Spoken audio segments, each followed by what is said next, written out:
2026 पास होने के बाद उद्धव ठाकरे ने किया बड़ा हमला।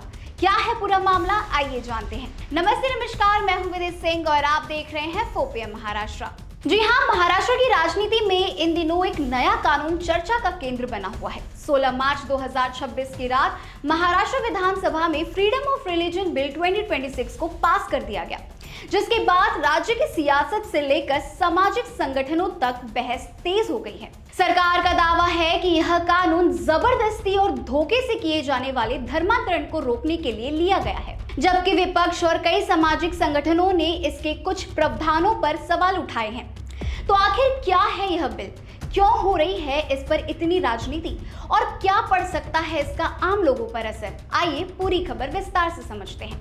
Maharashtra freedom of religion bill 2026 का मुख्य उद्देश्य है धोखाधड़ी, जबरदस्ती, प्रलोभन या शादी के जरिए किए जाने वाले धर्म परिवर्तन पर रोक लगाना। सरकार के अनुसार कई मामलों में लोगों को आर्थिक लालच, सामाजिक दबाव या गलत जानकारी देकर धर्म परिवर्तन करवाया जाता है। ऐसे मामलों को रोकने के लिए यह कानून लाया गया है। इस बिल के तहत यदि कोई व्यक्ति बल, धोखा या प्रलोभन देकर धर्म परिवर्तन कराता हुआ पाया जाता है तो उसके खिलाफ कानूनी कार्रवाई और सजा की प्रावधान की गई है। सरकार का कहना है कि यह कानून किसी धर्म के खिलाफ नहीं बल्कि इल्लीगल कन्वर्जन के खिलाफ बनाई गई है। वहीं इसे पक्ष और विपक्ष के नजरिए से देखते हैं। अगर बात करें सरकार के पक्ष से तो मुख्यमंत्री देवेंद्र फडणवीस, जो राज्य के गृह मंत्री की पदवी भी संभाल रहे हैं, ऐसे में उन्होंने विधानसभा में कहा कि यह कानून धार्मिक स्वतंत्रता को सीमित नहीं करता। उनका कहना है कि हर नागरिक को अपनी इच्छा से धर्म मानने और बदलने का अधिकार है, लेकिन किसी को दबाव या धोखे से धर्म बदलने का अधिकार नहीं दिया जा सकता। सरकार का दावा है कि यह कानून नागरिकों की सुरक्षा और कानून व्यवस्था बनाए रखने के उद्देश्य से लाया गया है। वहीं भारत का संविधान article 25 of the constitution of India हर नागरिक को धर्म की स्वतंत्रता देता है। इस आर्टिकल के तहत व्यक्ति को अपने धर्म का पालन करने, प्रचार करने और अपनाने का अधिकार है, लेकिन यह अधिकार पूर्ण रूप से असीमित नहीं है।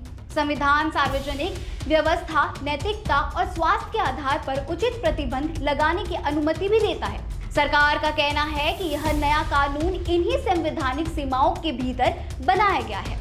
वहीं इस कानून का असर कई स्तरों पर देखने को मिल सकता है। धर्म परिवर्तन से जुड़े मामलों में प्रशासन की निगरानी बढ़ेगी।